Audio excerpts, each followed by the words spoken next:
Okay, so today we're doing green screening, and after you green screen, you can match environment. Some people call this chroma keying. That just means color. First, we're going to remove the green. We're using a green screen, so it doesn't really matter. It doesn't matter what you call it, just matters that you know how to do it. In this shot, the lightsaber doesn't really matter. We're just going to key out the green. We're going to do effect, keying, key light. Since we might add an effect to the lightsaber, we don't really need to worry about the lightsaber itself. So we're going to pick up the dropper tool, pick a green, change it to screen matte. Actually, never mind. Need to edit this stuff. Okay, now go to screen matte. Turn it up till it looks like the white part is what's not transparent and the black part is what is transparent. Let's crank up the clip back and turn down the clip white. You want these two things pretty far apart to keep it good. If you drag the white below the black, it'll switch them. Okay, now go to final result so we can see it. There's something weird with my arm there. Not my arm, my friend's arm. Yeah, get that right. Need to get it so it looks like fits in well. Lightsaber doesn't matter, I repeat, so just try to get it to look good without that. Let's soften it. Maybe shrink it a little. Let's see full. Yeah, it's still kind of jagged. I know what to do. Okay. Go to effect, matte, refine matte, I think. Yeah, we'll try refine matte. Yeah, and then smooth it out. Smooth it out until it looks smooth as can be. That looks great. Yeah, so now it doesn't look too choppy or anything. Woohoo, that's pretty good. Now we've keyed out the green. See, the lightsaber doesn't really matter because we're probably going to put a lightsaber on that later. Using the Video Copilot, Lightsabers V2. Download that, Video Copilot. Okay, now we have a background. I dragged a background in. Now we need to color correct my friend so it looks like he's part of that background. So we'll do effect, color correction curves. Let's turn up the green just a tad. Let's go to red. Let's maybe turn it up just a tad because the red looks like it's up to RGB. Need to brighten it up because it's a very bright environment, and maybe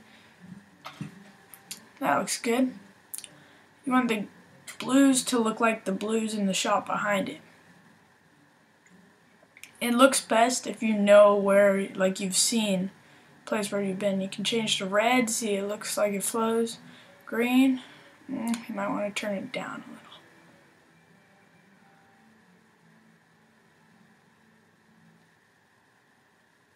Yeah, there, it's about good. Lower the contrast a little. Now we'll go to blue. That looks good. Might want to, bring it down. Maybe up. Yeah, higher contrast would make the darks darker and the lights lighter. That would fit better. Now, it looks pretty good. Now, we need to add some depth. So, we need to add some blur. And blur should work. So, we want to, since the sky is at a different place away from the mountain, we need to duplicate the layer and then mask out the mountain. Be very rough about it. Well, don't be rough, but it doesn't really matter because it's going to be way blurred. Just do what you think is in the foreground, sort of. I mean, it's still going to be blurred, just not as much as the stuff in the way back. Hit G to do the mask, hit H to drag it around. I'm being pretty rough here, I'm not going through the trees. Yeah. H to move, G, do more masking, G, H, G, yeah. Okay, there, now we've got that. Now we'll turn the back one off and we'll feather the front one just to see how it blends, because they're the same. That looks pretty good. It's not amazing, but it doesn't really matter.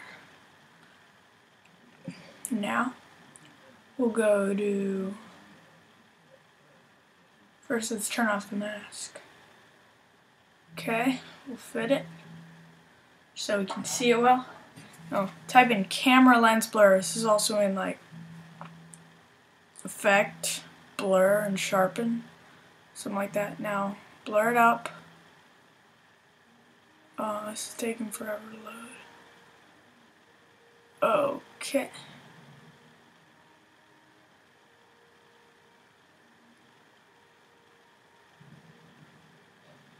Whoa, that's ridiculous. Okay, turn it down a lot. Spin it a little. Then the back one, you're going to drag the same effect onto. And you're going to turn it up a tad more. You don't want it too extreme because then it'll look all fake. See, that sort of gives depth to it. Now, could remove grain on me because I sort of shot my friend. Sort of shot him. His jacket looks so much like mine. We shot him in a dark background, so he has grain. An adjustment layer.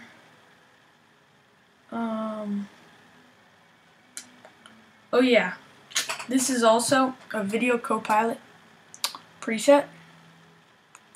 If you go on animational presets, video copilot, there'll be another annotation right over by the effects and presets thing.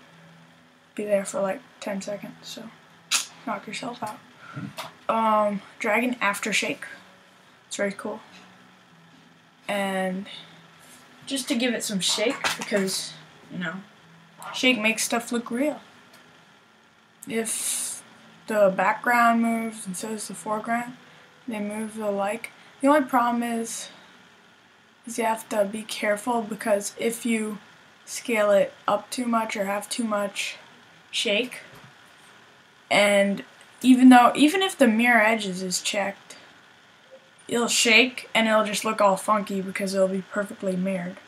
So let's see, yeah, it's pretty good. Got that shake on it. That fits pretty well. Might want to bring out the amount a little more so it looks better.